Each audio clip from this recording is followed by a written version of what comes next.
Aujourd'hui, j'aimerais bien parler de ce qu'on appelle le travail somatique.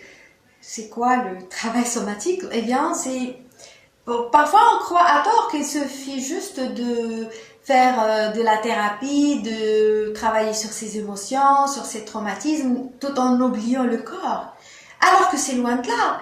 Tout simplement parce que ce qui reçoit le plus de traumatisme, qui fait face aux obstacles, aux problèmes qu'on rencontre dans la vie, eh bien c'est notre corps. Et ça, on l'oublie. Donc aujourd'hui, j'aimerais juste te rappeler de l'importance de prendre soin de corps. Mais encore une fois, quand je parle de soins, c'est pas dans le sens traditionnel où on va juste prendre soin de ce corps-là à l'extérieur, on va bien se maquiller, on va bien s'habiller, etc. Non, la majorité des gens pensent qu'ils prennent soin de leur corps, mais pas du tout. Pas du tout, tout simplement parce que prendre soin de son corps, c'est aussi l'écouter, c'est aussi interroger ses blessures, ses traumatismes, parce que notre corps accumule des traumatismes, accumule de l'énergie, accumule des blessures. C'est très très important de l'écouter. Dès qu'il y a une émotion négative qui remonte, c'est de ressentir le lieu, la localisation de cette émotion-là, parce que dès que tu fais face à une émotion négative, qu'est-ce qui se passe? Eh bien, ton corps réagit. Ton corps est toujours en train de réagir. Ce qui fait que là, il reçoit, c'est-à-dire, il emmagasine, il enregistre toute situation. C'est très important de penser à son corps, mais bien évidemment, quand je parle de soins, c'est-à-dire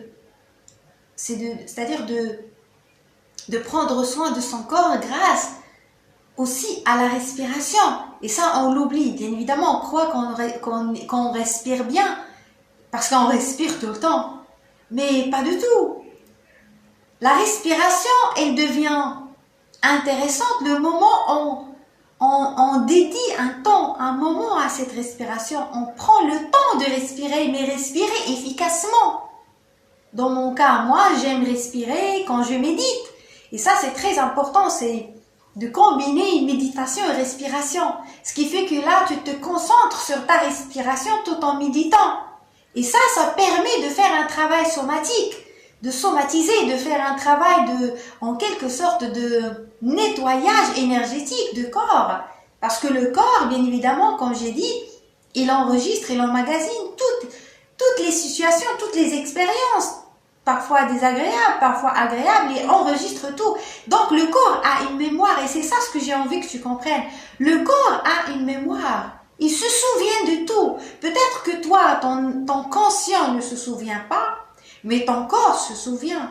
Le corps se souvient de tout, parce que c'est lui qui est confronté à la dureté de la vie. C'est lui qui fait face aux événements.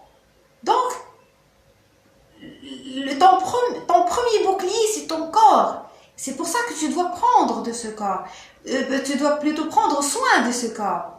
Grâce à la respiration. Mais aussi grâce, bien évidemment. Parfois, ça peut être le massage. Tu peux masser ce corps, mais avec l'intention, encore une fois, de faire un travail somatique avec l'intention de libérer ce corps de ses traumatismes, de ses blessures, mais pas juste tout simplement pour s'amuser. Bien évidemment, tu peux le faire pour t'amuser. Il n'y a pas de problème avec ça. Mais c'est très très important de garder l'intention, de te focaliser sur ça. C'est de témoigner de l'amour à ton corps. C'est de lui donner de l'attention. Parce que parfois tu crois que tu es en train de chercher de l'attention à l'extérieur, tout simplement parce que toi tu ne prends pas soin de ton corps. Parce que ton corps réclame ton attention, ta propre attention, mais pas celle des autres. Parce que tu es responsable de ton corps, tu es l'unique responsable de ce corps. Donc tu dois prendre soin de lui. Mais encore une fois, comme je dis, c'est pas un soin superficiel, parce que la majorité des gens tombent dans ce piège. Ils prennent soin de leur corps, je suis tout à fait d'accord, mais superficiellement. Oui, ils prennent prend soin de son corps, il se maquille, il s'habille bien, il se lave, etc. Mais ça reste superficiel. Parce que ton corps, bien évidemment ça c'est important, mais ton corps, pour qu'il puisse mieux fonctionner, pour qu'il puisse travailler à ton avantage, pour qu'il puisse plutôt travailler et aider et être avec toi et être à son maximum et plutôt t'aider et t'accompagner sur ce chemin-là, eh bien, il doit se sentir aimé, il doit plutôt se sentir écouté.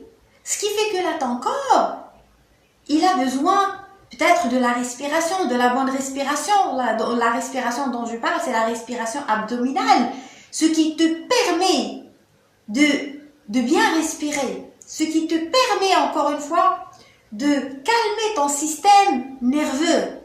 Parce que le corps, bien évidemment, il réagit grâce au système nerveux. Donc, c'est très important de se concentrer sur ça, de faire un travail somatique en calmant le nerf nerveux, plutôt le système nerveux, et en ayant à l'esprit que le corps, il est là pour nous aider, il est là pour nous, en quelque sorte, pour faire face aux événements, mais on doit en quelque sorte l'aider. Tu dois l'aider pour mieux travailler. Tu dois l'aider pour qu'il puisse rester fonctionnel et opérationnel tout le temps. Donc, le moyen qui te permet de faire ce travail-là, le travail somatique, comme j'ai dit, il y a la respiration, il y a le massage, mais toujours avec l'intention de prendre soin de ton corps. Donc, la respiration, la méditation, le massage, la danse aussi, le sport. Donc, tous ces moyens-là te permettront de faire un travail somatique sans bien évidemment oublier de faire aussi un travail sur ton esprit, sur ton mental, sur ton corps émotionnel pour que tu puisses mieux guérir. Parce que quand on parle de la guérison c'est holistique. La guérison c'est pas juste prendre soin d'une seule partie de nous-mêmes, non. Si tu veux véritablement guérir, tu dois avoir cette pensée, cette idée globale, ce qui fait que là tu dois prendre soin de tout, c'est-à-dire de tout ton être, mais pas juste d'une seule partie de ton être. Donc il faut vraiment avoir cet esprit-là c'est-à-dire où on se focalise sur le tout. Parce que là, quand tu te concentres que sur une seule partie et tu négliges le reste, eh bien tu ne peux en aucun cas guérir de manière efficace. Quand on parle de la guérison, eh bien la guérison c'est pas dans le sens médical, mais je parle de la guérison parce que tout simplement la majorité des gens et presque tout le monde doit guérir quelque chose parce que tout le monde a été en quelque sorte programmé, tout le monde a vécu des expériences désagréables, douloureuses, donc la guérison est nécessaire et tout le monde doit guérir quelque chose. Donc il n'y a pas des gens qui n'ont rien à guérir et d'autres doivent guérir quelque chose, non. Tout le monde confronte des événements désagréables, tout le monde rencontre des problèmes et ça s'enregistre, ce qui fait que tu penses à tort que toi peut-être que tu n'as rien à guérir alors que pas du tout. Tu fais face à des problèmes, à des situations qui s'enregistrent dans ton inconscient et dans ton corps et le corps garde une mémoire, mais peut-être pas toi tu ne te souviens pas, mais ton corps s'en souvient. Donc, c'est très important de penser à la guérison. Mais comme je l'ai dit, la guérison ne peut en aucun cas être complète si on se concentre pas, si on fait pas un travail global sur c'est-à-dire tout notre être. Et surtout, comme je l'ai dit aujourd'hui, il faut pas oublier le travail somatique, donc le travail sur le corps, afin de libérer ce corps pour que ce corps-là puisse bien évidemment nous aider à mieux continuer notre expérience terrestre. Eh bien, j'espère que ce que j'ai partagé avec toi t'a aidé, t'a inspiré. Si t'es nouveau, n'hésite pas à t'abonner et me laisser aussi des commentaires. Je répondrai avec plaisir.